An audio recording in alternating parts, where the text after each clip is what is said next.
Assalamualaikum warahmatullahi wabarakatuh. Selamat pagi semuanya. Salam sejahtera bagi kita semua. Perkenalkan, saya Zaki sebagai moderator dalam acara latihan soal cara perhitungan BPAT, BPP, dan PPH untuk persiapan ujian PPAT 2026 yang diselenggarakan oleh Notaris Indonesia, dan pemateri kita ada dua orang, yaitu dari Ibu Novia Betsy Clarissa SHMKN. Beliau merupakan PPAT Kota Salatiga dan juga Sekretariat IPAT Kota Salatiga. Dan juga ada pemateri kita kedua, yaitu Bapak Iwan Indra Kurniawan SOS SHMKN. Beliau merupakan Kepala Sub Bidang BPATB dan Pajak Reklame Kota Samarinda. Oke, kepada Ibu Novia untuk materi pertama, disilakan.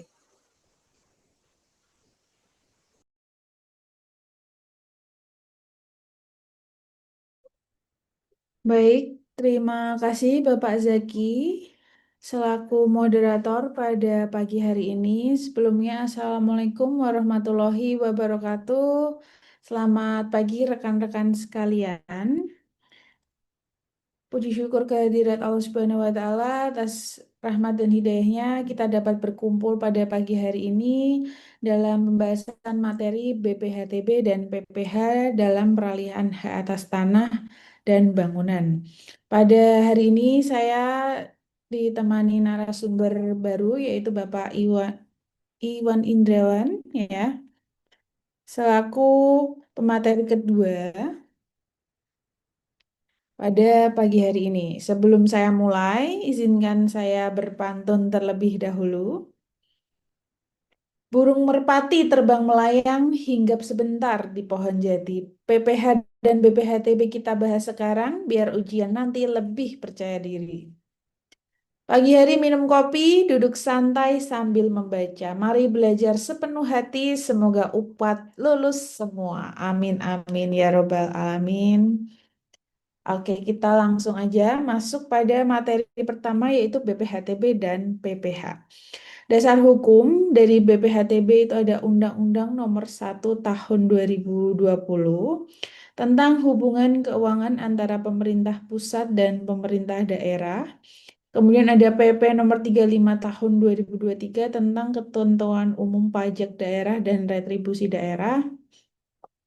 Dan juga pengurangan pajak NPOP TPKP yaitu diatur dalam peraturan daerah masing-masing kabupaten atau kota.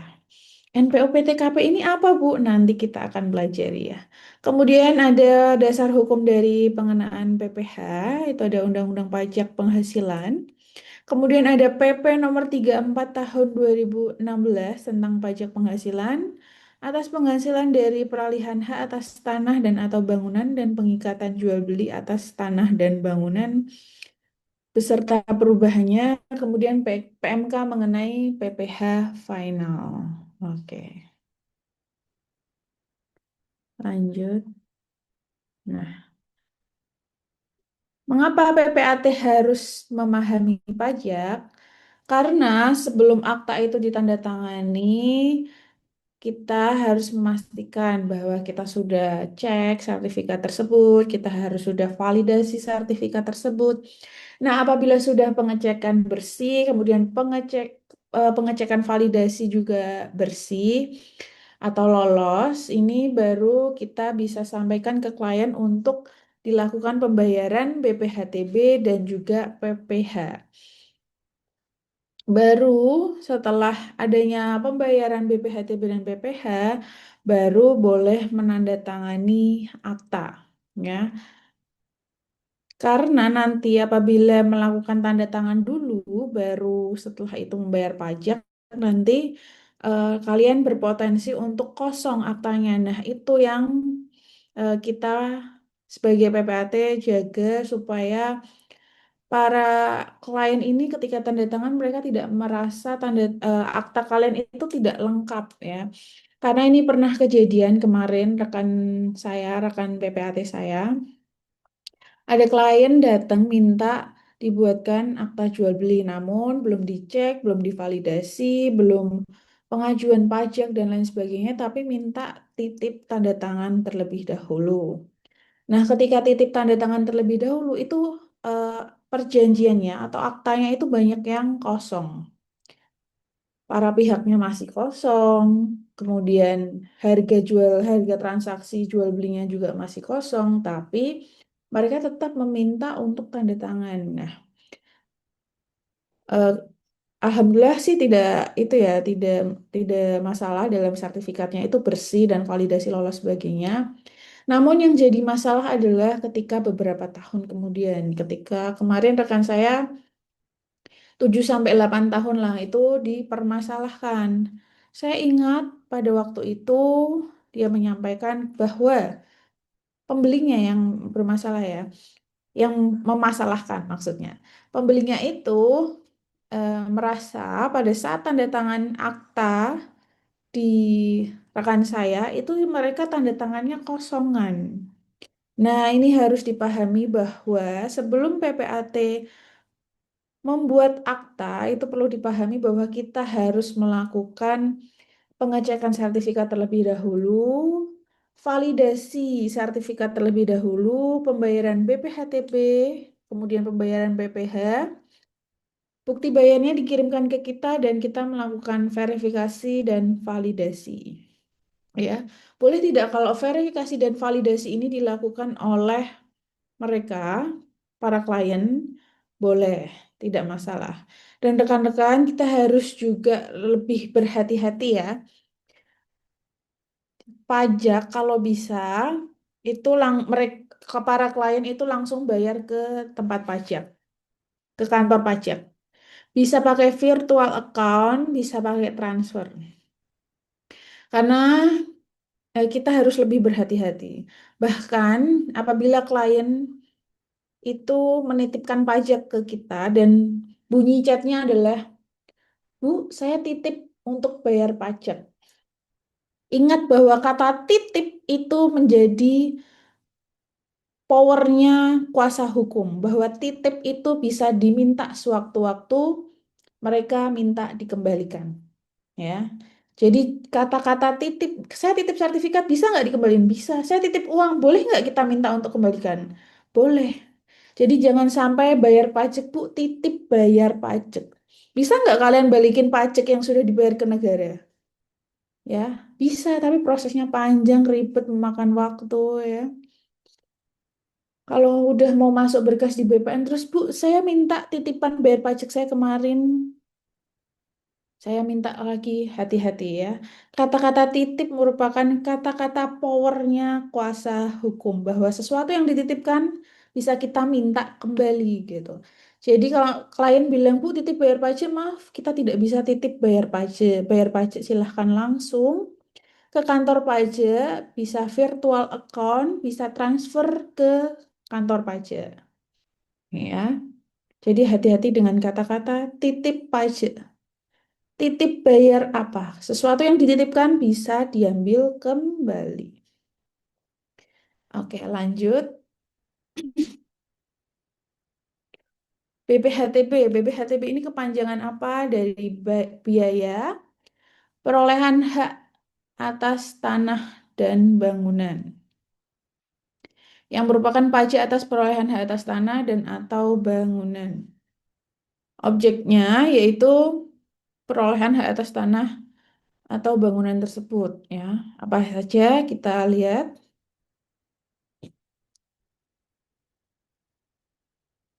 Nah, ini ada pemindahan karena jual beli, tukar menukar, hibah, hibah wasiat, waris pemasukan dalam perseroan, kemudian pemisahan hak yang mengakibatkan peralihan, penunjukan dalam pembelian lelang, pelaksanaan putusan hakim yang berkekuatan hukum tetap, penggabungan usaha, peleburan usaha, pemekaran usaha, dan juga hadiah. Hadiah juga ada kena pajak ya.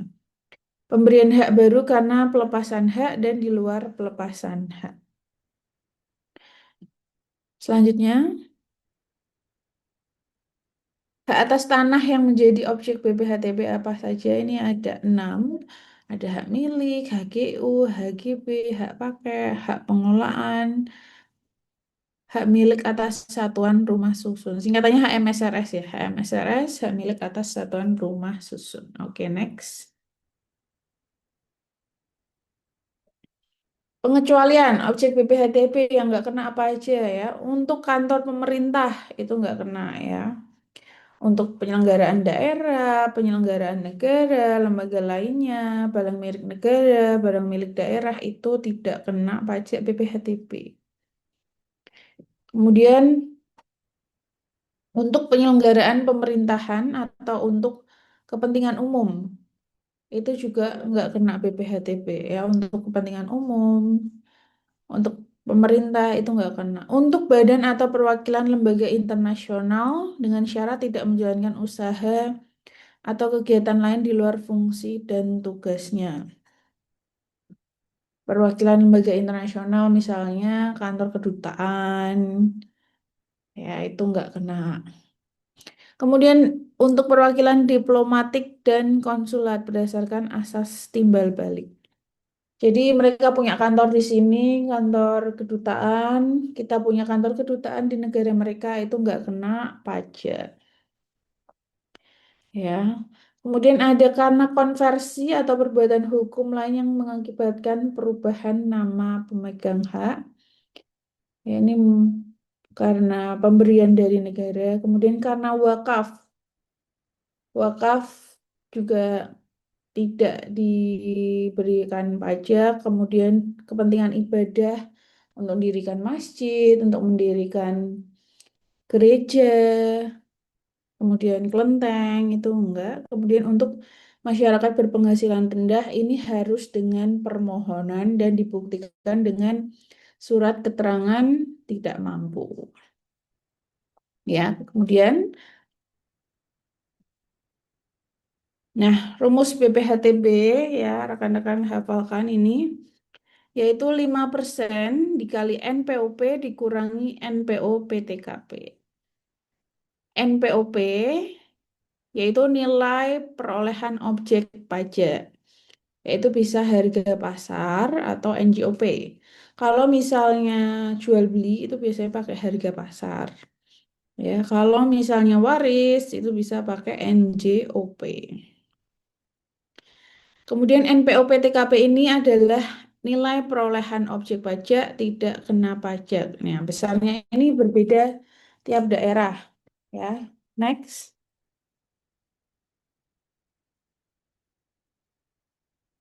Nah, contoh A menjual rumah di kota Semarang kepada B. NJOP-nya 600 juta, nilai pasarnya 1 M. Rumusnya tadi dimasukkan 5% dikali NPOP dikurangi NPOP-TKP. Nah, NPOP-nya ini pakai nilai pasar. Jadi yang dipakai adalah 1 M. 5% dikali 1 M dikurangi 80 juta ya di Kota Semarang. Hasilnya 46 juta. Coba rekan-rekan, kalau waris udah tahu rumusnya. Kalau waris 5% dikali, kalau hibah itu apabila 1 derajat, misal orang tua ke anak itu pakai NJOP juga. Tapi kalau bukan ke anak, tidak. Tapi balik lagi ke aturan perda masing-masing. Oke, next. Nah, coba rekan-rekan dihafalkan NPOP TKP di kota-kota besar. Mungkin rekan-rekan di sini boleh kasih info. Semarang itu pengurangannya 80 juta, Salatiga 80 juta. Mungkin rekan-rekan bisa share ya. Ada dari kota mana nih yang tahu NPO PTKP-nya pengurangannya berapa? Oke. Binjai 80 juta, Jakarta 250 juta, Samarinda 80 juta. Oke. Tuh. Kebanyakan 80 juta. Surabaya 90 juta. Oke, nanti saya bantu catatkan ya untuk dari kota-kota besar. Batam 120 juta, Kutai 80 juta, Palembang 60 juta. Jakarta berapa rekan-rekan? Tadi Bogor 300 juta, Bandung 80 juta, Jakarta 250 juta. Oke, nanti saya bantu catatkan dan saya taruh di sini ya. Jogja 100 juta,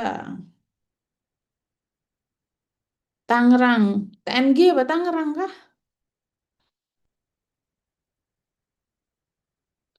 250 juta itu khusus pemilik pertama atau aset kedua juga dapat potongan. Palu 80 juta pertama kali. Oke. Dasar hukumnya lihat di mana. Jadi itu di peraturan daerah masing-masing. Ya, kalau kedua kali nggak dapat potong. Oke, nanti saya bantu tambahkan di slide saya ya rekan-rekan untuk tadi potongan NPO PTKP-nya. Oke, next.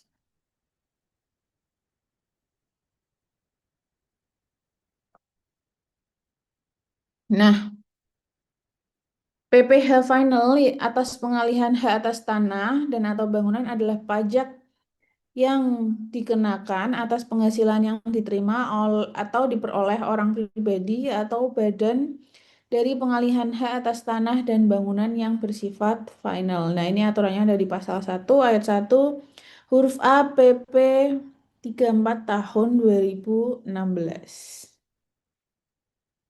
Oke, next.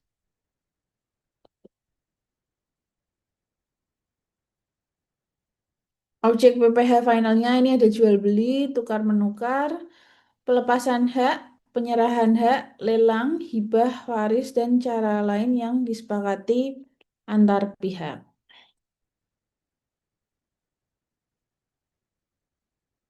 Next. Pengecualian PPh. Nah, PPh ini bisa ada pembebasannya, yaitu kecuali waris. Biasanya waris itu nggak dikenain PPh. Kemudian hibah, kalau keluarga dalam garis keturunan lurus 1 derajat tadi, itu juga nggak dikenain PPh. Tapi harus kita biasanya ada yang meminta SKB, yaitu surat keterangan bebas pajak. Itu biasanya dimintakan, tapi ada beberapa kabupaten kota yang tidak dimintakan, jadi otomatis. Oke, next. Rumus PPh-nya yaitu menggunakan nilai yang lebih tinggi antara nilai pasar atau NJOP. Ya, jadi 2,5% dikali nilai pengalihan. Next, kita bahas contohnya. Contohnya A menjual rumah kepada B. NJOP-nya 600 juta, nilai pasarnya 1 miliar. Nah, maka yang kita pakai adalah nilai pasarnya. Jual beli ya. Kalau misalnya waris kan nggak kena kalau PPh ya. Rumusnya 2,5% dikali nilai pengalihan, yaitu 1 M dikali 2,5%.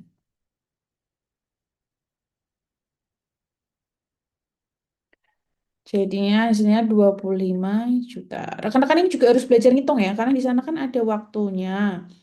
Nah, waktunya itu juga lumayan sedikit ya untuk menghitung. Jadi dibiasain ngitung dari yang gampang-gampang sampai yang sulit-sulit. Oke, next. Peran PPAT. Nah, sebelum menandatangani akta, kita tuh harus memeriksa tadi bukti BPHTB, memeriksa PPh-nya sudah dibayarkan, memastikan sudah divalidasi dan diverifikasi BPHTB sama PPh-nya. Kemudian disimpan bukti bayarnya. Nah, akibatnya apabila belum dibayar, itu akta nggak boleh ditandatangani. Berpotensi melanggar ketentuan jabatan dan menimbulkan masalah administrasi dan bahkan Biasanya kalau menandatangani akta dulu sebelum membayar pajak, nanti kita akan dikenai denda 7,5 juta. Ya, oke, next. Nah, ini sudah saya bikinkan rangkuman mengenai perbedaan antara BPHTB dan juga PPh final ya. Ini dirangkum. Kalau misalnya PPh itu penjual yang bayar, BPHTB itu yang bayar pembeli. Pengenaannya PPh itu 2,5%, kalau BPHTB 5%. Ya, semuanya dilakukan sebelum penandatanganan akta PPAT dan memastikan bukti bayar BPHTB dan BPh telah dibayar. Sebenarnya nggak cuma bukti bayar BPHTB dan BPh ya, tapi juga pembayaran PBB 5 tahun terakhir itu harus lunas. Gitu. Oke, sepertinya sudah selesai. Next, coba. Terima kasih. Salam sehat, sukses, dan berkah selalu. Saya kembalikan ke moderator. Terima kasih Ibu Novia atas pemaparan materinya. Ini kita masuk sesi tanya jawab ya Ibu Novia. Ini udah banyak yang bertanya Bu. Tap. Nah, ini saya pilih ya Bu. Ini banyak bagaimana cara perhitungan waris Bu. Apakah bisa dicontohkan Ibu Novia? Boleh tadi masuk yang rumus BPHTB coba.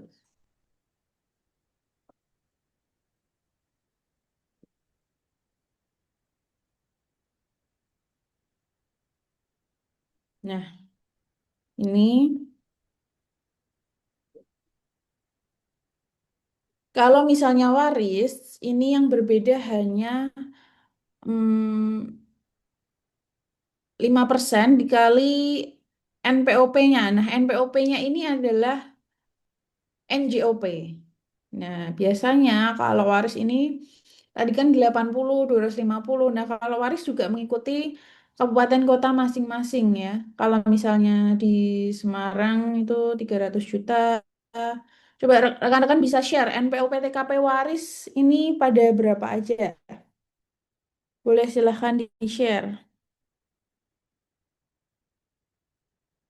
Makassar 300 juta. Nah, kebanyakan juga 300 juta. 300 juta. Nah, tuh yang oke. Nanti saya bantu rangkumkan ya ini ya. Surabaya 400 juta, Bogor 400 juta, Bandung 300 juta, Cirebon 300 juta, Jakarta 1 M,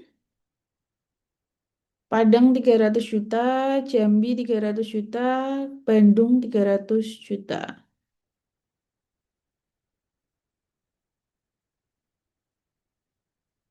Batam 350 juta, Surabaya 400 juta, Palu 300 juta, Makassar 350 juta. Potongan 80 juta itu berlaku sekali seumur hidup. Ya, oke. Gresik 350 juta. Mungkin nanti Pak Iwan punya ya catatannya pengurangan NPO PTKP kabupaten kota ya. Baik Ibu Novia. Ini tadi ada yang bertanya terkait soal yang pada waktu ujian Bu, apakah disebutkan nominal NPO TKP-nya Bu ketika ujian? Jadi pada waktu ujian itu lagi-lagi beruntung-beruntungan ya. Ada yang ditulis NPO PTKP-nya berapa, ada yang tidak ditulis NPO PTKP-nya berapa. Mungkin bisa jadi yang tidak ditulis NPO PTKP-nya berapa itu karena mungkin karena kita udah tahu dianggap tahu ya. Mungkin Semarang ya. Semarang 80 juta gitu. Kalau di Jogja AJB-nya pengurangannya NPO PTKP-nya berapa ya? Mengingat kita besok kan ujiannya di Jogja. Bisa jadi soal yang keluar itu NPO PTKP-nya di Jogja. 100 juta untuk jual beli ya di Jogja. Ada yang tahu Jogja benar 100 juta NPO PTKP-nya? Sleman 300 juta. 100. Kak Rinda itu waris atau AJB ya? Oh ya, untuk warisnya 300 juta ya. Karena karena ada yang menganggap mungkin pembuat soalnya menganggap NPWP PTKP ini hal yang sudah diketahui banyak orang, makanya tidak ditulis ya. Gitu. Jadi mungkin rekan-rekan bisa hafalkan di kota-kota yang terkenal, kota-kota yang besar ya. Nanti kalau Bogor berapa tuh AJB sama warisnya? Bisa diinfokan rekan-rekan. Bogor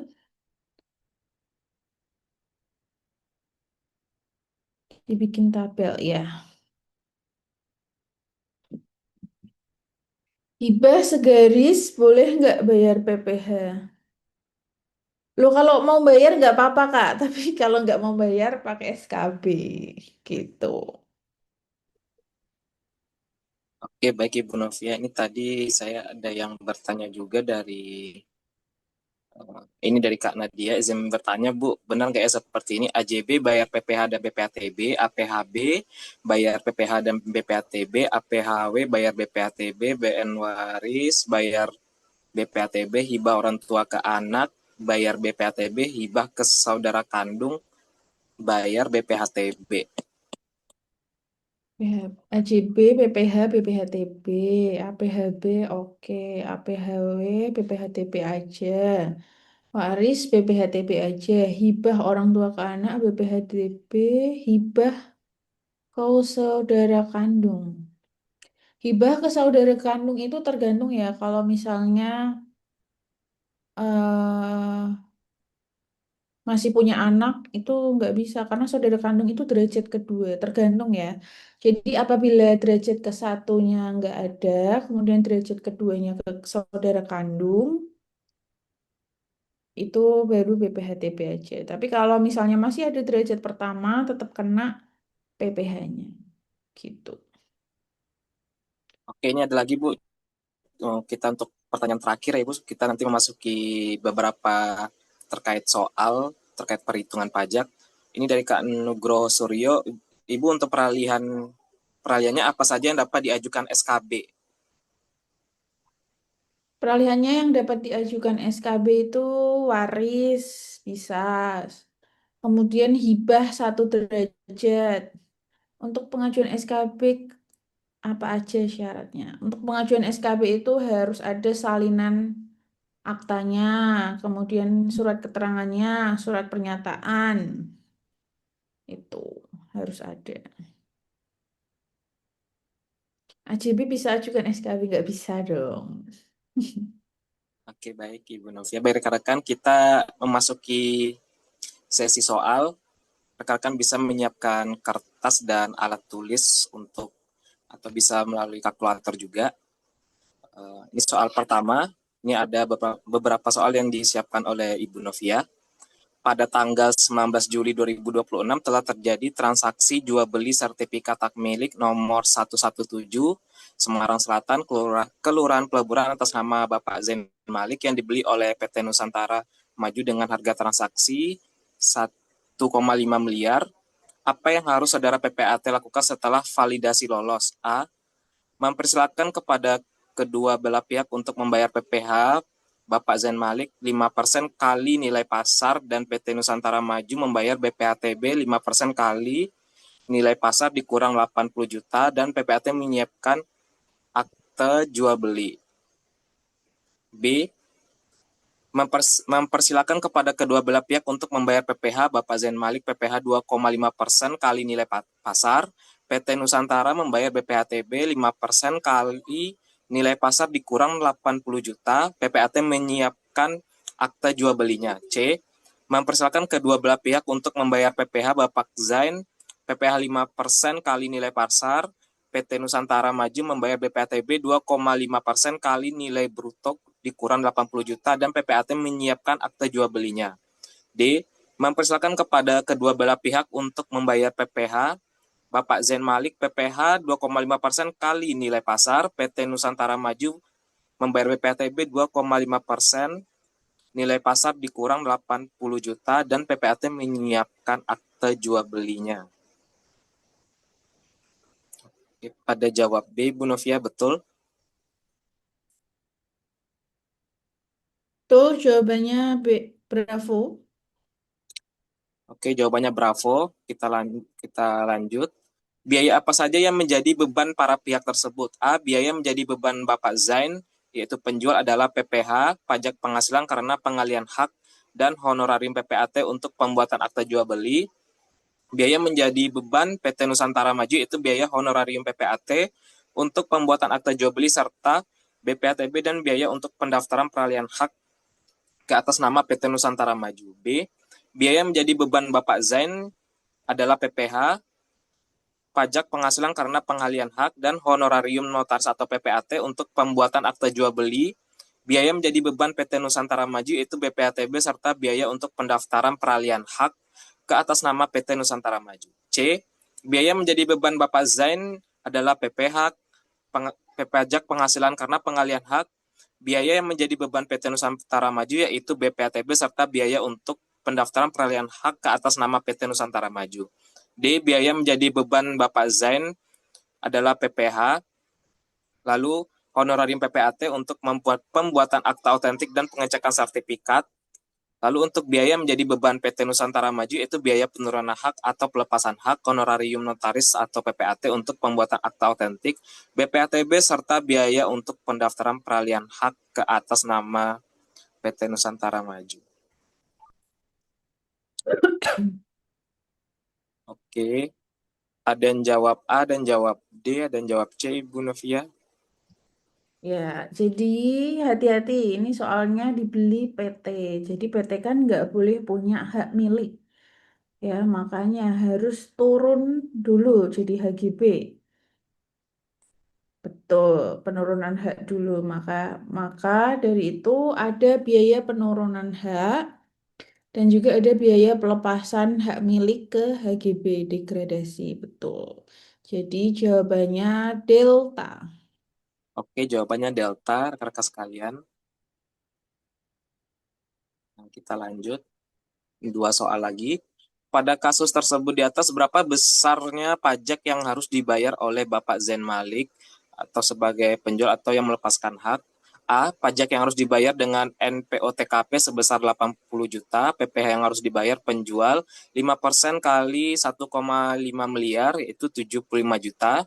B. Pajak yang harus dibayar dengan NPOTKP sebesar 80 juta, PPh yang harus dibayar penjual 2,5% kali 1, miliar, itu 30 juta 500. C. Pajak yang harus dibayar dengan NPOTKP sebesar 50 juta, PPh yang harus dibayar penjual yaitu 5% kali 1,5 miliar, yaitu 75 juta rupiah. D.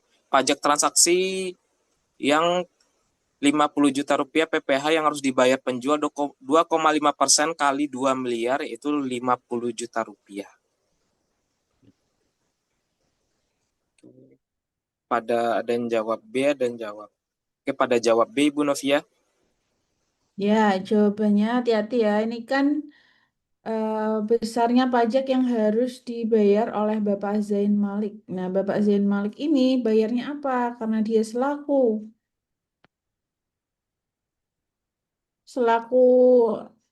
ini ya, penjual. Selaku penjual maka kenanya adalah PPh. PPh itu 2,5%. Ya, kalau BPHTB 5% dan ada pengurangannya. Ya, jadi jawabannya adalah Bravo.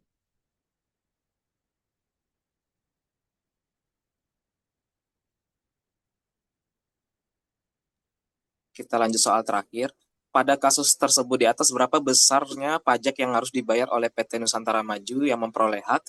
A. Pajak yang harus dibayar dengan MPOTKP sebesar 80 juta dikurang BPHTB yang harus dibayar pembeli 2,5% dikali 1, miliar dikurang 80 juta, 2,5% dikali 1 miliar 440 juta, yaitu 36 juta rupiah.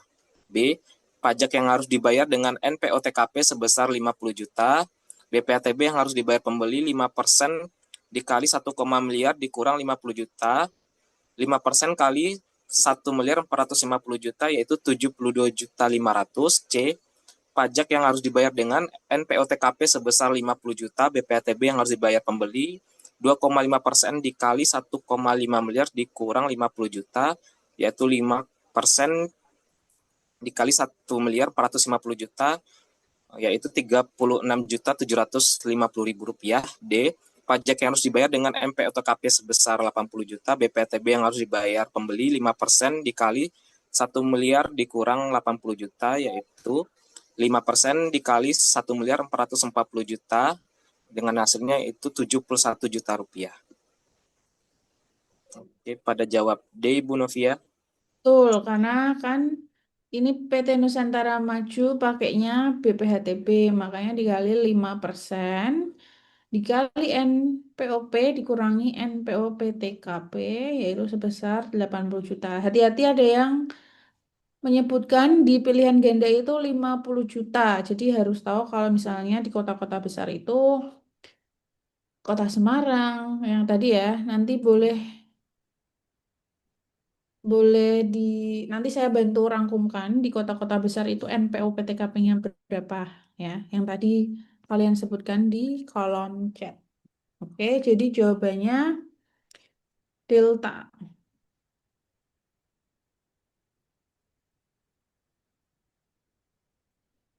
pengurangannya. Izin Oh iya, Pak. betul, pengurangannya Oh satu iya, miliar 420 juta, Ibu Novia. nah, pengurangannya. Mm-mm. Pengurangannya salah. Oke. Oke, Ibu Novia dan rekan-rekan sekalian, berakhirnya sesi yang dibawakan oleh Ibu Novia. Kita lanjut sesi kedua yang dibawakan oleh Bapak Iwan Indra Kurniawan. Apakah Bapak Iwan sudah bersiap? Pak Ya, sudah. selamat siang Pak Jaki. Terima kasih Pak. Saya sudah Oh ya. nih, udah. Oke, rekan-rekan sekalian, kita lanjut ke materi kedua yang dibawakan oleh Bapak Iwan Indra Kurniawan, Esos SHMKN. Beliau merupakan Kasubdit BPHTB dan Pajak Reklame Bapenda Kota Samarinda. Oke, kepada Bapak Iwan, disilakan Bapak untuk memaparkan materinya. Oh ya baik. Selamat siang teman-teman ALB, calon PPAT di tempat impian masing-masing. Terima kasih Pak Jaki, Bu Betsy untuk waktu dan kesempatannya untuk bisa berbagi dengan teman-teman di dalam ruang Zoom ini untuk ya sama-sama belajar untuk pembekalan PPAT. Ini juga hal yang sama yang sudah pernah juga saya ikuti di tahun 2022 lalu ketika juga saya ikut ujian PPAT ya. Nah, jadi sama seperti teman-teman saya juga ALB, hanya sampai sekarang belum buka kantor gitu. Dan kebetulan tahun 2022 saya lulus di salah satu kabupaten di Kalimantan Timur ini gitu. Cuma memang satu dan lain hal sehingga memang sampai sekarang belum buka kantor. Baik, mungkin langsung ya, bisa dibantu Mas slide-nya. Ya, jadi seperti yang disampaikan oleh pembicara sebelumnya, narasumber sebelumnya, tentunya dasar hukum dari BPHTB itu adalah Undang-Undang Nomor 1 Tahun 2022 tentang Hubungan Keuangan Pusat dan Daerah, kemudian ada Peraturan Pemerintah Nomor 35 Tahun 2023 tentang ketentuan umum pajak pajak daerah dan retribusi daerah, kemudian ada Permen PKP Nomor 5 Tahun 2025 tentang MBR, ini yang terbaru dan evaluasinya sendiri baru minggu lalu dilaksanakan oleh dari Kementerian PKP.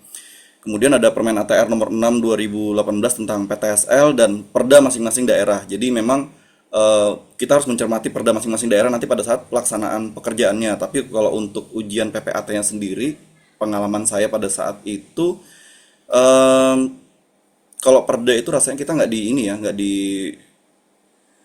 nilai-nilainya dan itu nggak diinfokan. Lebih ke peraturan yang memang mengatur secara luas, secara umumnya. Nah, kalau pengertian BPHTB-nya sendiri pasti teman-teman udah tahu BPHTB ini dikenakan atas setiap bentuk perolehan hak atas tanah dan bangunan. Gitu. Lanjut.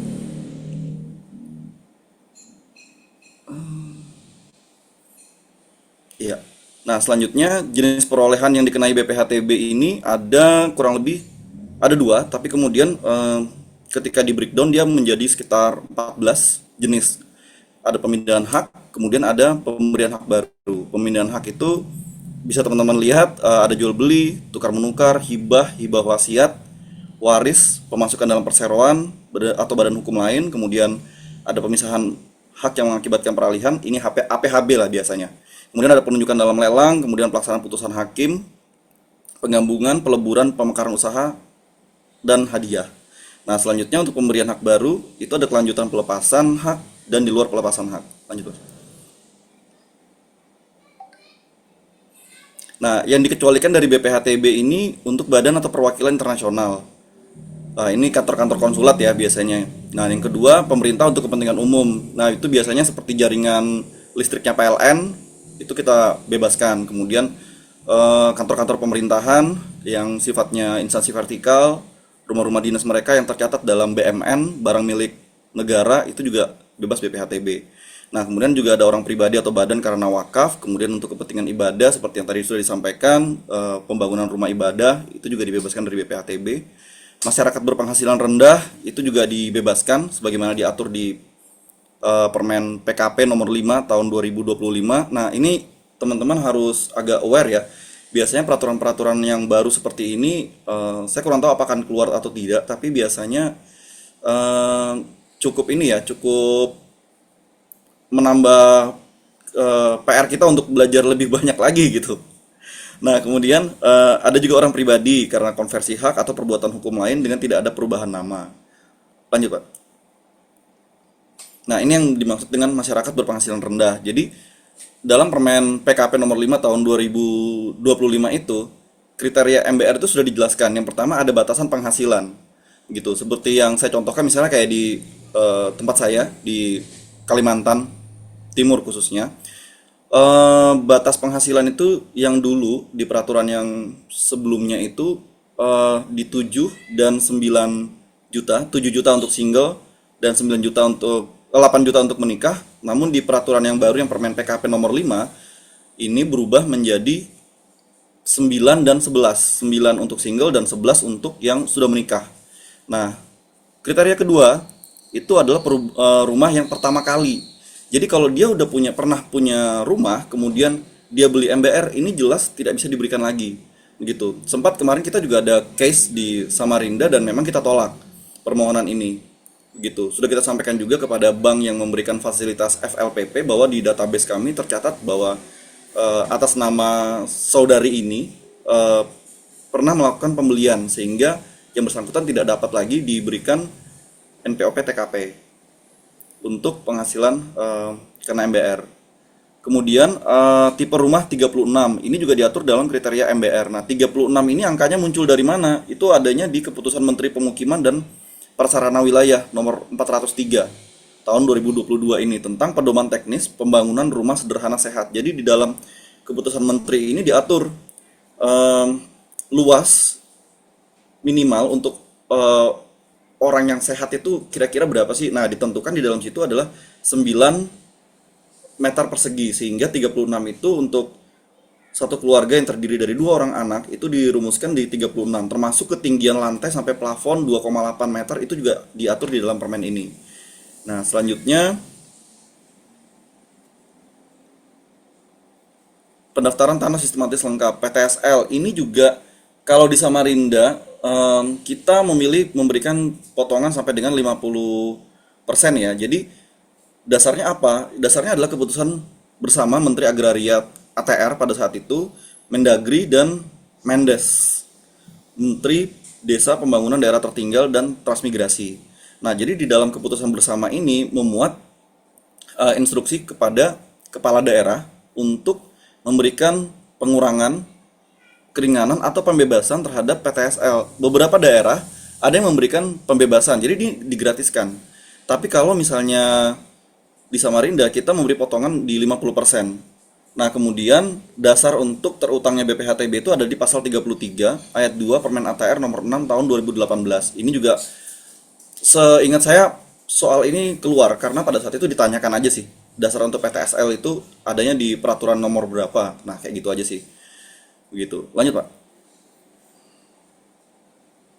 Nah, kemudian ini saat terutang. Saat terutang ini juga perlu teman-teman hafalkan ya untuk saat terutang BPHTB ya.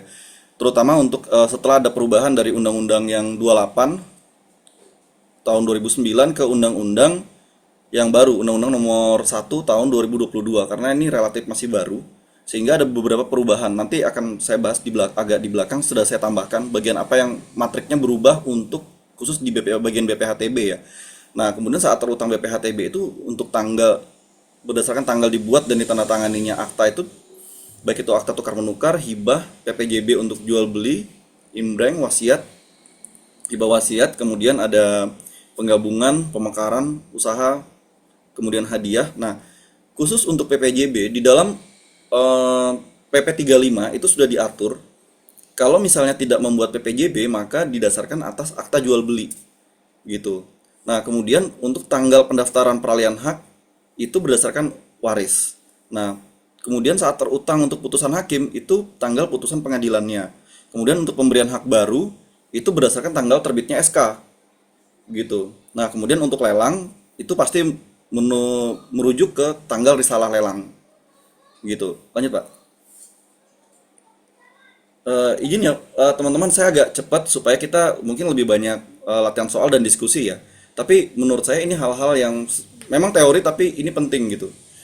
Nah, kemudian dasar pengenaan BPHTB. Dasar pengenaan BPHTB ini ada 3. Harga transaksi untuk jual beli, nilai pasar untuk selain jual beli, dan lelang. Risalah lelang untuk lelang. Begitu. Nah, tapi juga ada disclaimer-nya nih. Dalam hal nilai perolehan tidak diketahui atau lebih rendah dari NJOP, maka yang dipergunakan adalah NJOP. Begitu. Jadi memang NJOP ini menjadi batas bawah dari pengenaan BPHTB-nya. Begitu ya. Nah, lanjut, Pak. Nah, perbedaan pengaturan.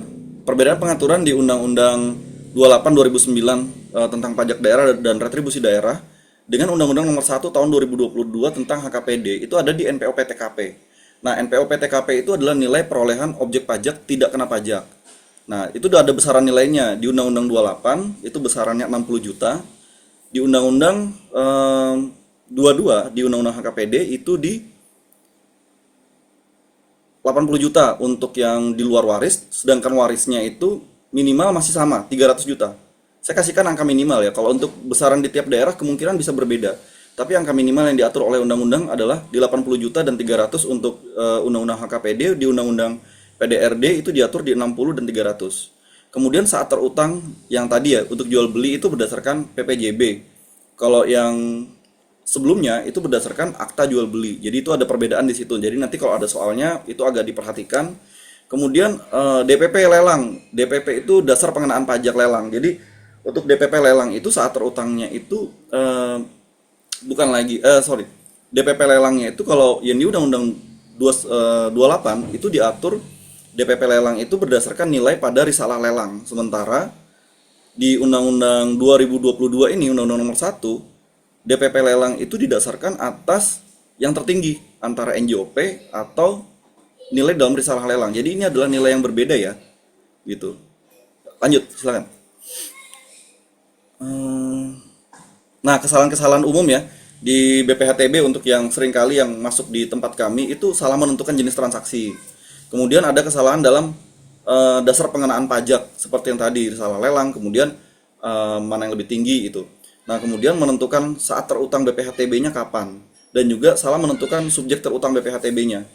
Gitu. Jadi ini kesalahan umum yang paling sering ya di kami yang sering terjadi gitu. Lanjut, Pak.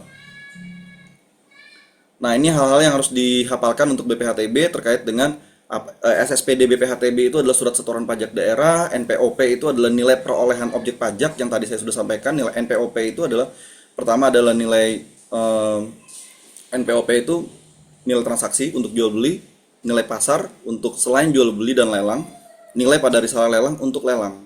Begitu. Tapi ada disclaimer-nya tadi itu, kalau nilainya lebih rendah maka NJOP yang dipakai. Kemudian NPOP TKP ini ditetapkan di masing-masing daerah dan tarif pajak itu maksimal 5%, dan saya belum tahu di daerah lain yang ada di bawah 5%, tapi undang-undang mensyaratkan 5%, maka rasanya semua daerah se-Indonesia itu semuanya pakainya di 5%. Begitu. Lanjut. Oh ya, baik. Boleh balik sebentar, Pak. Ini nanti materi soalnya bisa di-download ya. Jadi saya izin share screen ya. Baik Bapak Iwan, silakan. Em,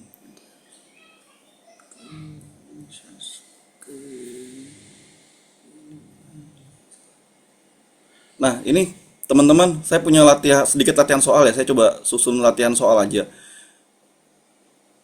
Nah, mungkin teman-teman bisa kita sama-sama jawab ya. Jadi di soal yang pertama ini, PT Alfa menggugat kepemilikan sebidang tanah HGB. Kemudian dinyatakan terhadap PT Beta ya. Kemudian dalam proses peradilannya kemudian dinyatakan sebagai pemenang. Nah, ketika melakukan proses balik nama dari PT Beta kepada Alfa, proses pendaftaran peralihan hak, pendapat yang paling tepat itu yang mana menurut teman-teman? Boleh dijawab deh.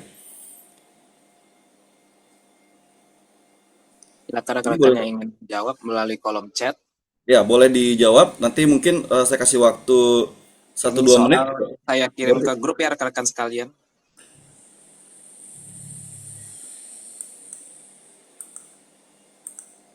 Nah, jadi ini kita langsung anu ya, sambil-sambil ya, sambil dibaca sambil saya jawab aja ya supaya kita bisa sama-sama nanti kalau ada diskusi tanya jawab boleh. Nah, jadi jawabannya jelas yang ini ya, yang B ya, karena em, putusan hakim itu adalah salah satu bentuk peralihan hak sehingga itu bisa dijadikan dasar untuk terjadinya pemindahan hak begitu. Nah, kemudian nomor 2 PT Nusantara merger. Ini juga sama. Ini juga merupakan suatu dasar untuk melakukan satu pemindahan hak ya. Jadi jawabannya B, gitu ya. Nah, ini yang kita coba bahas dari sisi case. Nah, ini case-nya saya coba bikin sedikit. So kelihatan nggak nih? Nah, ini.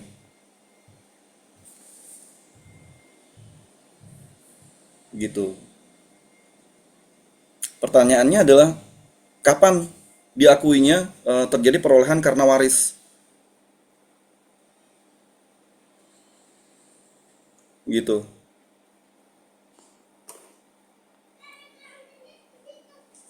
Nomor satu jawabannya yang nanti saya kasih ya. Contoh soalnya nanti soalnya juga saya kasihkan materinya. Gitu. Jadi nomor satu tadi jawabannya B dan nomor dua itu sama jawabannya B karena keduanya merupakan putusan. Nggak nampak screennya. Oke. Sorry sorry sorry. Nah ini dia. Jadi ada 5 saudara A B C D E. Kemudian ahli warisnya atas bidang tanah 2000 meter. Data diketahui NJOP 2026-nya di 2,4 miliar. Nilai transaksi saat jual belinya 2,7 dan kabupaten XYZ ini menetapkan NPOP TKP waris itu 300 dan 80 juta untuk selain waris dan hibah wasiat. Nah, para pihak sepakat untuk mengakhiri kepemilikan bersama dengan akta pembagian APHB gitu dengan ketentuan sebagai berikut ya. Gitu. Jadi A-nya dapat bagian depan, nilainya sekian sekian sekian sekian.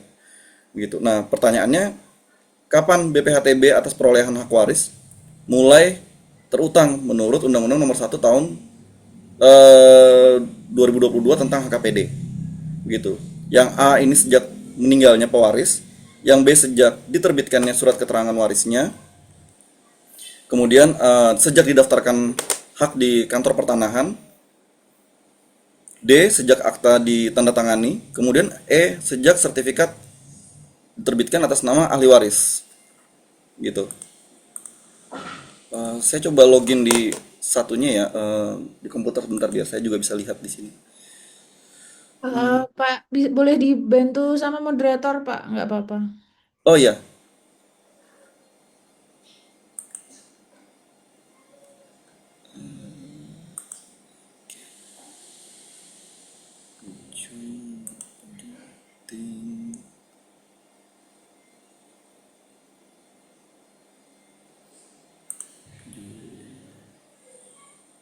Recording in progress. C ya. Oh, sorry, sorry, sorry. Jawabannya C ya. Berarti sejak sejak akta di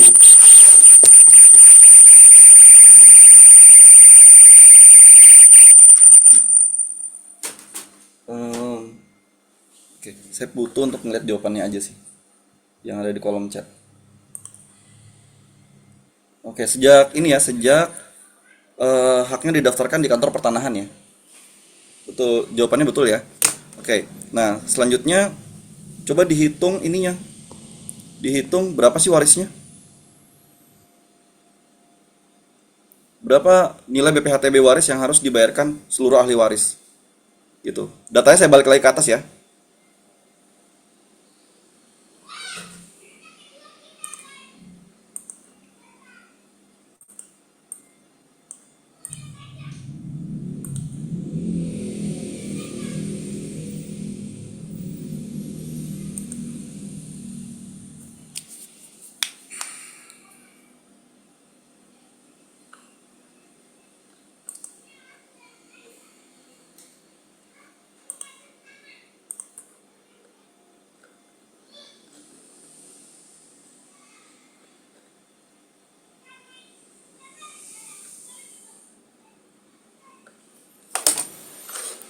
Oke, sudah ada yang bisa? Ada yang ketemu jawabannya?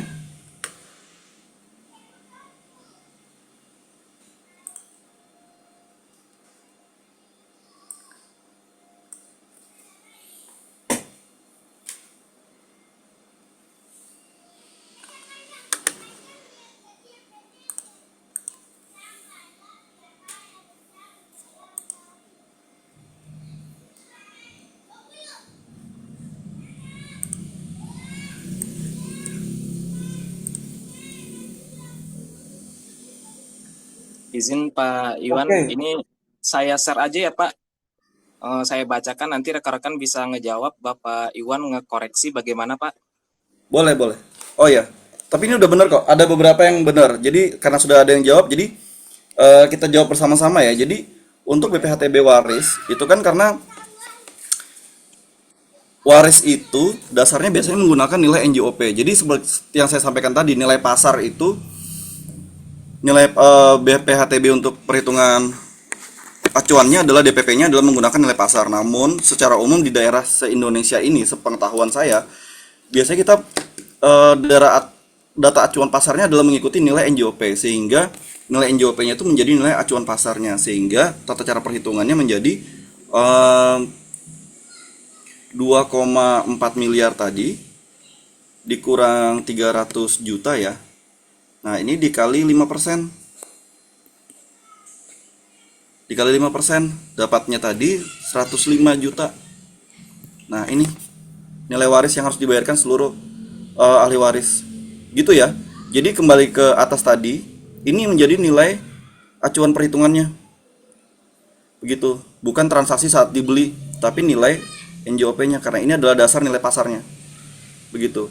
Nah, nilai transaksi saat dibeli tadi kenapa tidak bisa digunakan? Wait. Nah, karena case terjadi perolehan haknya ini berbeda. Kalau misalnya ini dalam case jual beli, maka data transaksi jual belinya ini akan digunakan. Tapi karena ini dalam case-nya waris, maka menjadi nilai NJOP yang digunakan sebagai DPP-nya, dasar pengenaan pajak. Begitu. Nah, kita hitung pakai 300 jutanya dikali 5% sebagai tarif pajak. Begitu. Nah, selanjutnya nomor 5, para ahli waris sepakat untuk memberikan warisan tersebut kepada A dan D, sehingga keduanya berhak atas seluruh objek tanah tersebut. Nah, prosesnya seperti apa supaya mudah dan efisien untuk keduanya gitu. Ada yang bisa jawab?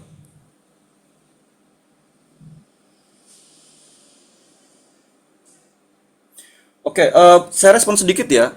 Waris NJOP dari Buliana tadi waris NJOP, kemudian AJB adalah nilai pasar. Terbalik Bu, jadi nilai tadi nilai NPOP, nilai perolehan objek pajak itu untuk akta jual beli, untuk transaksi jual beli itu mengacu kepada nilai transaksi, begitu. Tapi untuk waris, kenapa kita pakai nilai NJOP? Karena basis datanya si NJOP itulah yang digunakan sebagai nilai pasar acuan dalam perhitungan BPHTB-nya, begitu.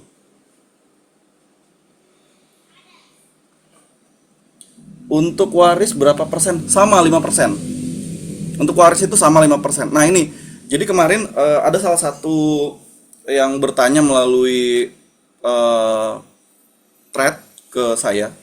terkait dengan jual beli, terkait dengan waris ya. Jadi waktu itu saya jelaskan sedikit karena dalam perhitungan waris itu nilai NPOP dikurangi NPOP TKP dikali 5%, kemudian dia kali lagi dengan 50%. Nah, pengali 50% ini sebetulnya pengali ini memang pernah diatur di dalam Undang-Undang Nomor 20 Tahun 2000 sebetulnya. Begitu.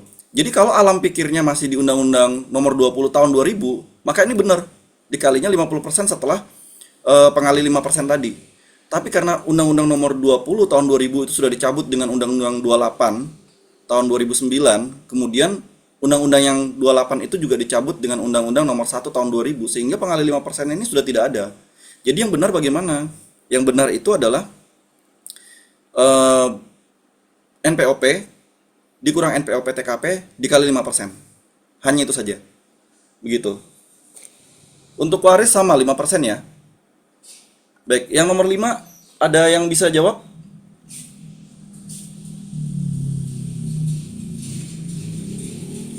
Oke, banyak yang sudah jawab B ya. Baik, yang benar jawabannya B, membuat akta pembagian hak bersama kepada A dan D. Kenapa tidak buat akta pembagian hak waris kepada A dan D?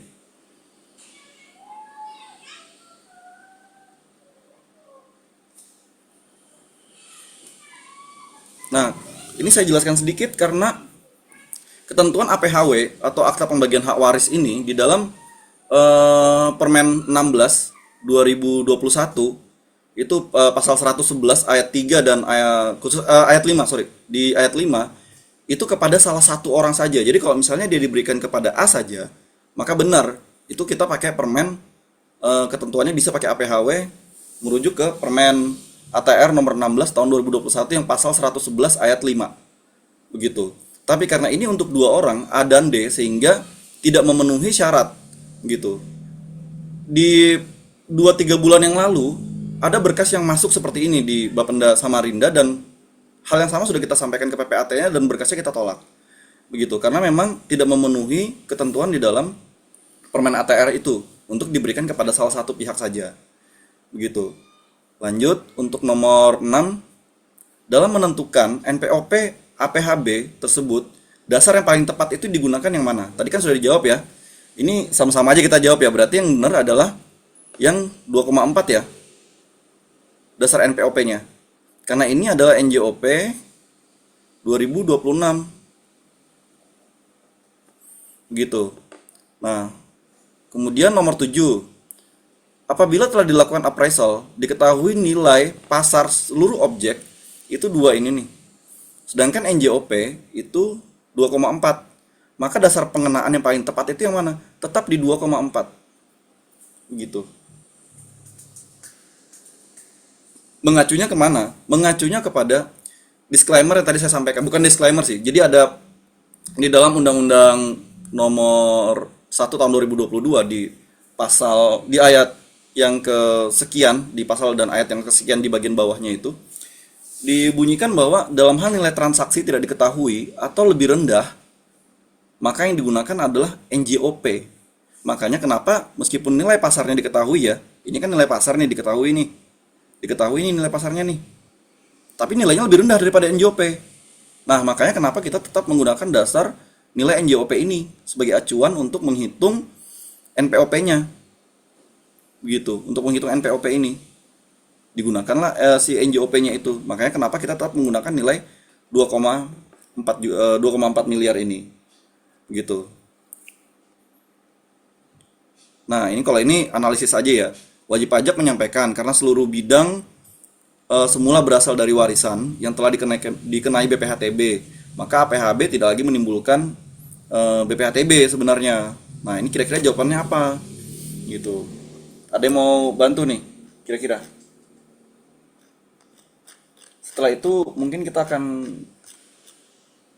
berdiskusi ya, gitu. Nomor 8B. Salah karena mengakibatkan peralihan hak. Ini jawaban yang benar ya. Gitu, karena mengakibatkan peralihan hak. Betul sekali. Mengakibatkan peralihan hak. Nah, selanjutnya Nah ini seandainya para pihak bersepakat memberikan seluruh objek kepada A, maka peraturan yang menjadi dasar tadi apa? Nah seperti tadi udah saya jelaskan ya, udah saya sampaikan sedikit ya. Yang menjadi dasar tadi apa? Kalau dia hanya diberikan kepada salah satu pihak seperti ini, maka yang menjadi acuan itu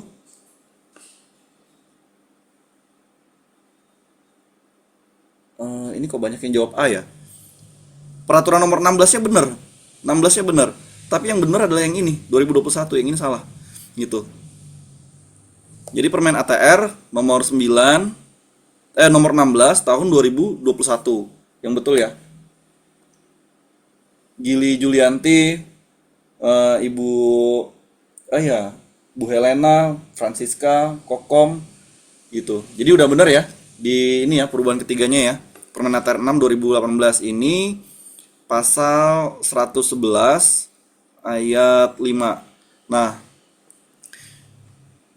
kemudian ada pertanyaan tambahan nih. Kalau misalnya ada pertanyaan tambahan, apakah kemudian harus dituangkan dalam bentuk akta notaril di dalam pembuatan APHW-nya? Ternyata di dalam ayat yang ketiga itu dibunyikan tidak perlu, bisa dibuat di bawah tangan pernyataan. Jadi ke BPN ada surat pernyataan yang dimintakan di BPN, kemudian dibuat dalam bentuk tulisan isian formulir begitu pernyataan. Begitu. Jadi bisa dibuat di bawah tangan, bisa juga dibuat dalam bentuk notaril. Kalau notaril ngacuannya ke ini, kalau dia bawa tangan acuannya ke ayat yang ketiga. Begitu. Nah, ini case yang kedua. Terkait dengan kegiatan PTSL, silahkan dibaca.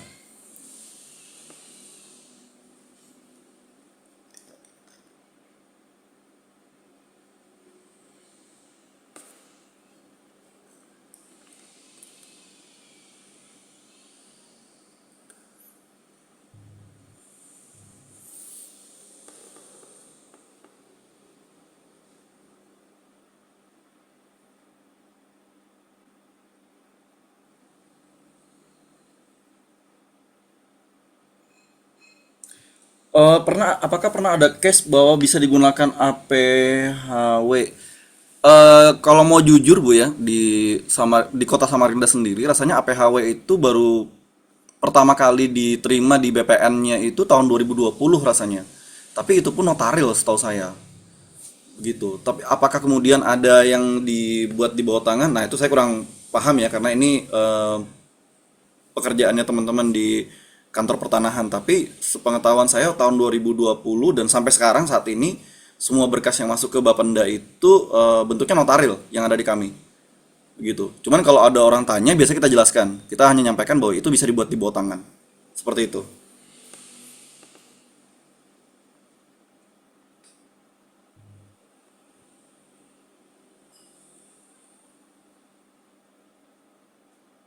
Nah, ini dalam case ini tidak pernah terbit SKPD ya, atau STPD. SKPD itu surat ketetapan pajak daerah. STPD itu surat tagihan, tapi dalam case-nya BPHTB biasanya kita nggak terbitkan STPD karena berbeda dengan jenis pajak lainnya. BPHTB ini bea, sifatnya satu kali dipakai untuk satu kegiatan saja, sama seperti materai. Jadi kita belinya lunas. Jadi nggak ada utangnya sebetulnya. Begitu. Sehingga kalau diterbitkan penagihan dalam bentuk surat tagihan pajak daerah, kita belum pernah terbitkan. Dan setahu saya juga tidak pernah diterbitkan juga sih. Gitu. Nah, nomor 10. Dalam pelunasan BPHTB tadi,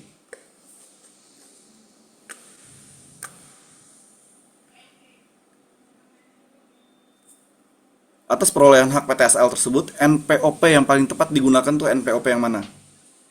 Apakah dia NJOP 2018 karena saat perolehan haknya terjadi di 2018, atau NJOP 2026 karena BPHTB-nya sendiri terbit di tahun 2026, kemudian atau harga jualnya karena tanah nanti akan dijual, atau kemungkinan dia juga berasal dari jual beli pada saat itu tapi masih dalam bentuk belum bersertifikat, entah dia girik. Nah, kemudian atau nilai pasar tahun 2026, atau NJOP yang paling menguntungkan wajib pajak. Kira-kira yang mana?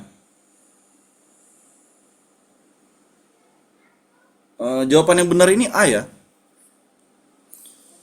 NJOP tahun 2018. Karena perolehan haknya itu terjadi di 2018. Nanti boleh dicek lagi di dalam slide yang saya sampaikan ya. Jadi untuk perolehan hak pertama kali, khususnya PTSL, dalam PTSL ini ya, perolehan hak pertama kali itu, jadi PTSL ini memang menyimpangi banyak aturan ya sebetulnya, begitu. ada beberapa aturan yang memang disimpangi oleh kegiatan PTSL. Jadi dalam kegiatan PTSL untuk perolehan hak pertama kali itu mengacu kepada NJOP-nya dia pada saat itu. Karena kegiatan perolehan hak pertamanya dia tuh diperoleh di tahun 2018. Jadi meskipun dia dibayar di tahun 2026 pada saat ini, NPOP-nya tetap kita hitung berdasarkan NJOP tahun 2018. Begitu. Nah, kemudian nomor 11. Dalam penelitian SSPD, Surat Setoran Pajak Daerah, petugas menemukan bahwa NJOP 2018 berbeda dengan 2026. Ini berbeda ya. Gitu. Faktor yang paling menentukan dalam penelitian tersebut adalah yang mana nih? Apakah tahun pembayaran BPHTB-nya, atau penandatanganan AJB-nya, atau tahun terjadi perolehan hak, atau tahun diterbitkannya SPPT. SPPT itu Surat Pemberitahuan Pajak Terhutang. Ini adalah PBB ya.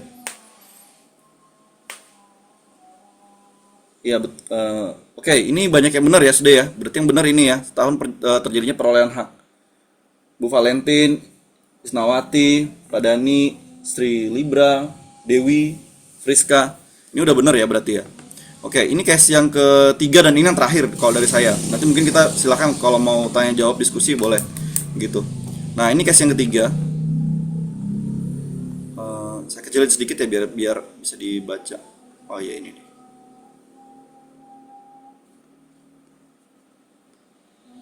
Nah, ini.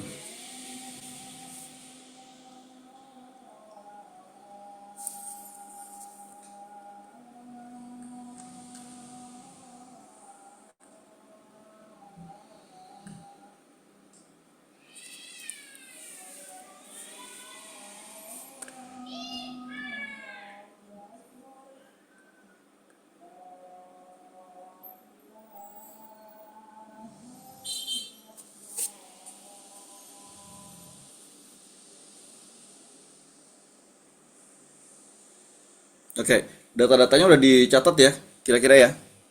Jadi Tuan A dan Tuan B bersepakat untuk melakukan jual beli atas sebidang tanah dan bangunan di desa XYZ pada Januari 2020 dengan pembayaran yang diangsur hingga lunas pada September 2021 dan dibuatkan kwitansi lunas sambil mencari informasi untuk membuat PPJB lunas karena sertifikat induk belum dipecah.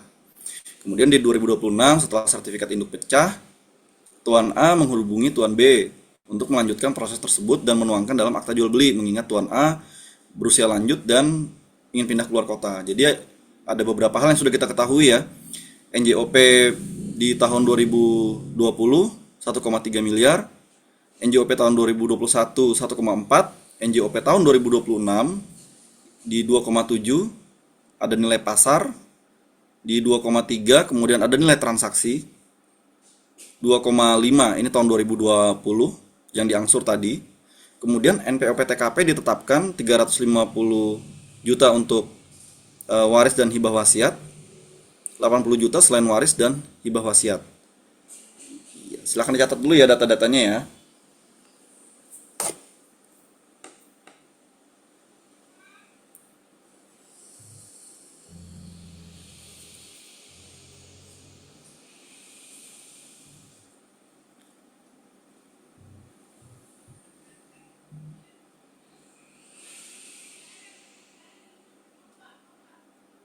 Nah, baik. Kalau sudah, ini pertanyaan yang ada 3 pertanyaan nih. Nanti tinggal dituliskan aja jawabannya yang mana nih. Nomor 12 sudah ada yang jawab ya, Nafa.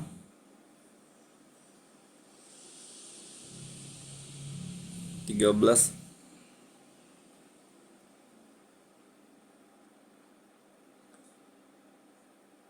Oke. Banyak yang benar kok ini.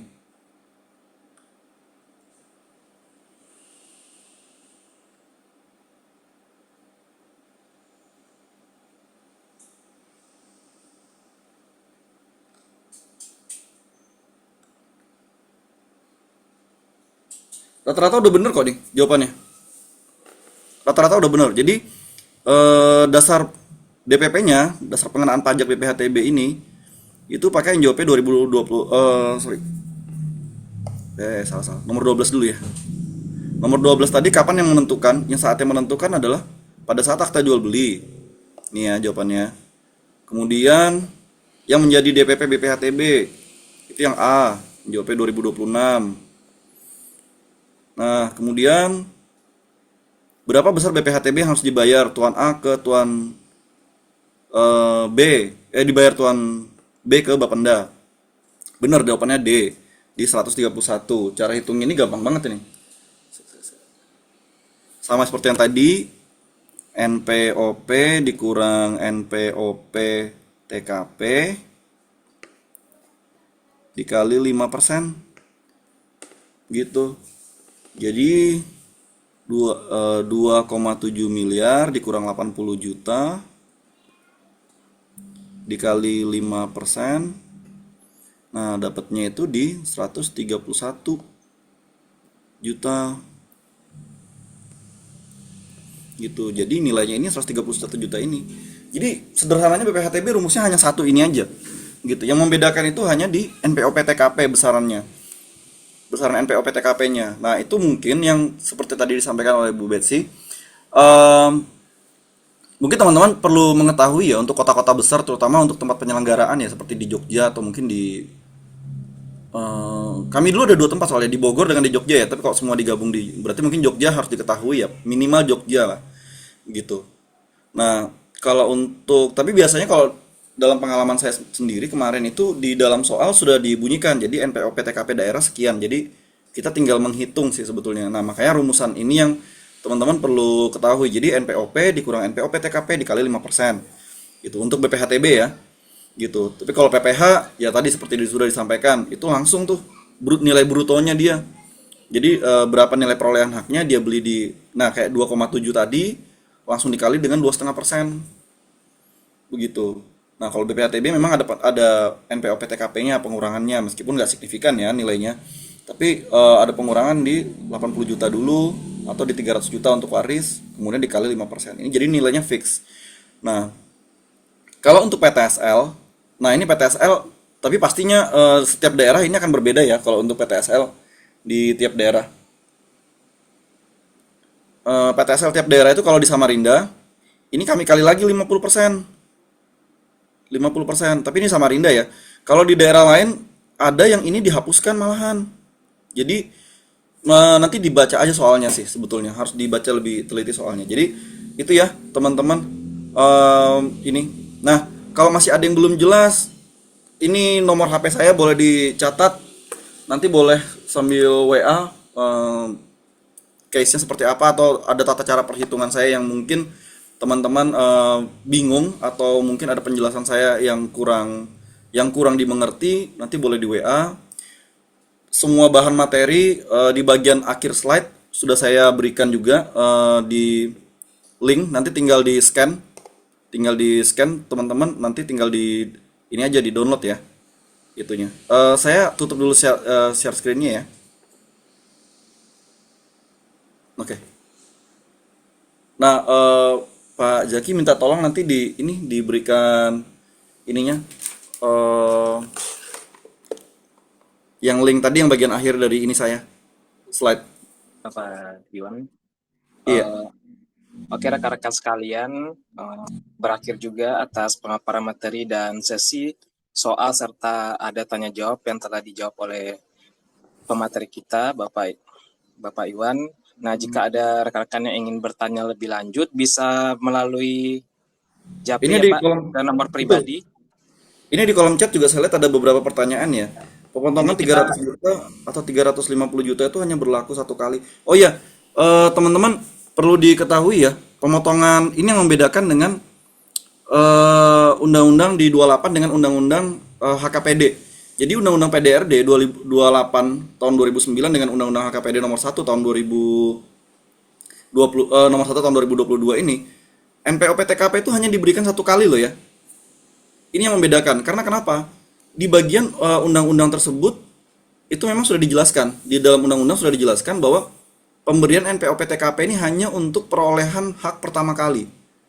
Begitu. Hal ini sudah pernah kami sounding juga, kami diskusikan, konsultasikan juga dengan Direktorat Jenderal Perimbangan Keuangan (DJPK) di Kementerian Keuangan, dan dijelaskan bahwa memang pemberiannya hanya satu kali saja. Ini yang membedakan dengan undang-undang tahun 2009, Undang-Undang 28 begitu. Undang-Undang 28 setiap tahun kan ya bisa diberikan. Jadi tahun ini dapat satu kali, tahun depan dapat satu kali, tahun depan dapat satu kali lagi. Nah, tapi di undang-undang yang satu nomor tahun 2022 ini hanya diberikan satu kali saja.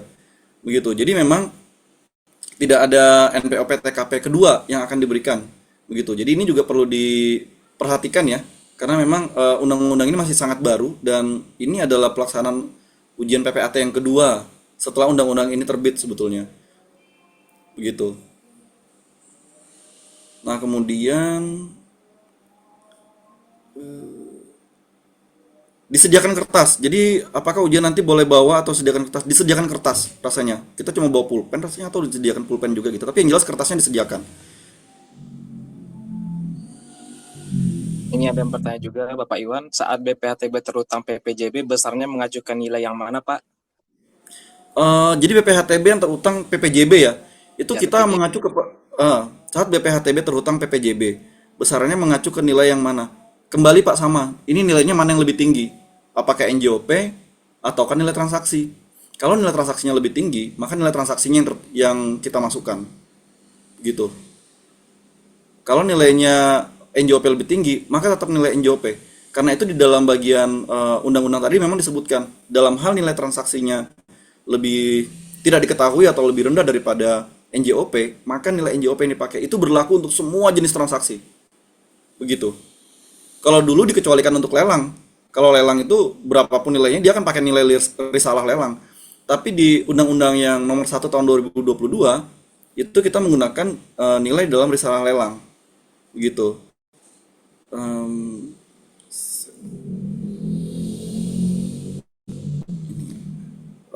Bentar ya, saya anukan sedikit yang ini ya.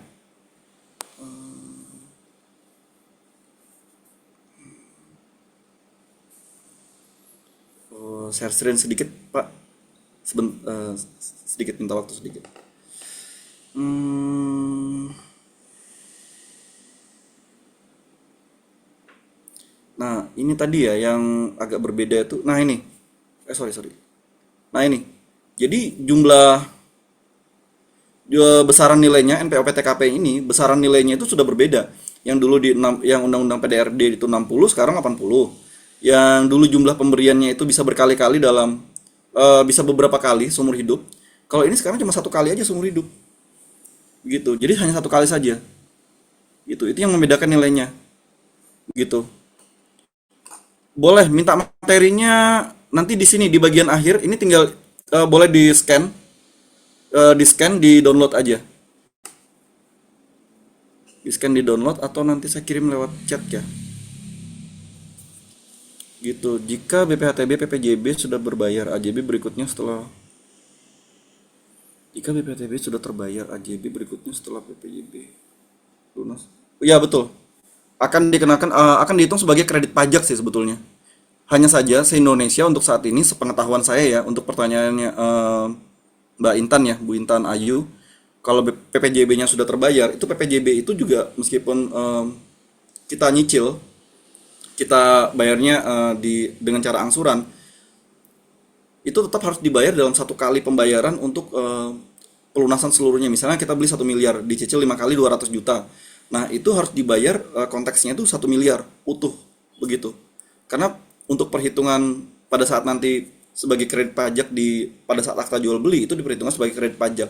Tapi kalau untuk yang PPJB kenapa harus dihitung utuh? Karena untuk saat ini memang perhitungannya bahkan di DKI sendiri mereka menerbitkan buku saku juga itu harus di satu kali pembayaran karena BPHTB itu memang bea yang dikenakan atas satu kali transaksi itu aja. Begitu. Nanti kredit pajaknya diperhitungkan pada saat kita membuat akta jual beli. Begitu. Ya, betul.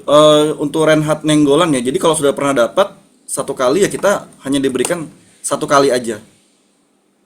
Begitu.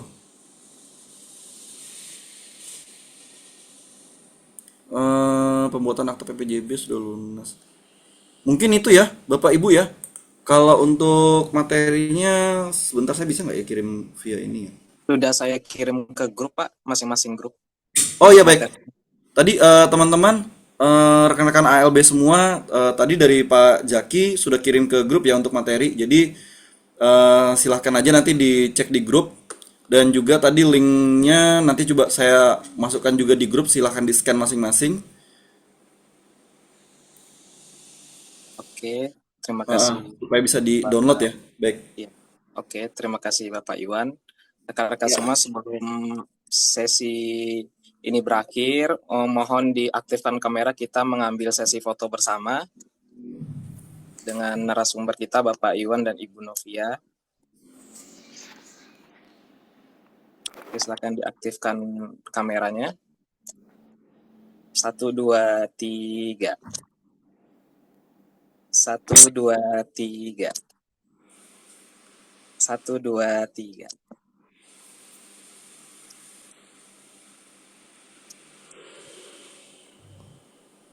Oke, rekan-rekan sekalian, terima kasih, saya ucapkan terima kasih kepada Bapak Iwan atas pemaparan materinya dan soal-soal yang diberikan serta tanya jawabnya. Dan saya ucapkan terima kasih kepada pemateri pertama kita, Ibu Novia Betsy Clarissa. Ini sebelum kita penutup, bisa di-share nggak Pak Iwan? Bagaimana pengalaman Bapak ketika ujian tahun 2022? Apakah masih ingat Pak? Saya agak kurang inget ya untuk tahun itu ya. Tapi memang BPHTB itu soalnya nggak banyak sih sebetulnya dan Nggak banyak ya Pak? nggak banyak sebetulnya materi soalnya. Cuman memang yang perlu teman-teman ini menurut saya ya lebih baik kita itu belajar ke peraturan-peraturan deh daripada kita belajar latihan soal ya gitu. Karena kalau peraturan itu kalau latihan soal itu soalnya tuh bisa variasi sih, tapi kalau aturan-aturan itu kan bentuknya fix ya. Satu itu dan yang kedua itu di bagian seingat saya di bagian akhir dari seluruh soal itu ada sekitar 10 soal yang merupakan satu kasus yang sama gitu. Ada sekitar 8 sampai 10 soal yang merupakan satu kasus yang sama yang kurang lebih soal cerita ya. Kalau saya kemarin itu dapatnya nanti mungkin Bu Betsy juga bisa berbagi ya, karena kebetulan kayaknya kita ujian di tahun yang sama sih waktu itu. Saya waktu itu dapatnya itu soal yang ini. Seingat saya waktu itu tanah absente. Jadi ada satu orang pegawai negeri di mana gitu, terus kemudian dia beli tanah absente lah intinya seperti itu. Tanah absente untuk persiapan dan di dalam peraturan mengenai tanah absente itu rasanya pegawai negeri dikecualikan sehingga dia diperbolehkan untuk membeli tanah pertanian begitu karena dia penempatannya kan pindah-pindah tuh si orangnya rasanya seingat saya sih itu. Jadi mungkin nanti teman-teman juga perlu belajar itu sih karena ada soal cerita yang itu gitu. Oke, terima kasih Bapak Iwan. Terima kasih rekan-rekan yang telah hadir pada materi yang dibawakan oleh Notaris Indonesia. Semoga rekan-rekan sekalian berhasil dan lulus dan diterima di tempat kedudukan yang telah dipilih. Saya ucapkan terima kasih kepada rekan-rekan yang telah hadir dan meluangkan waktunya. Saya Zaki Anda Putra mewakili pemateri kita Bapak Iwan dan Ibu Novia pamit undur diri. Wabillahi taufik wal hidayah. Wassalamualaikum warahmatullahi wabarakatuh.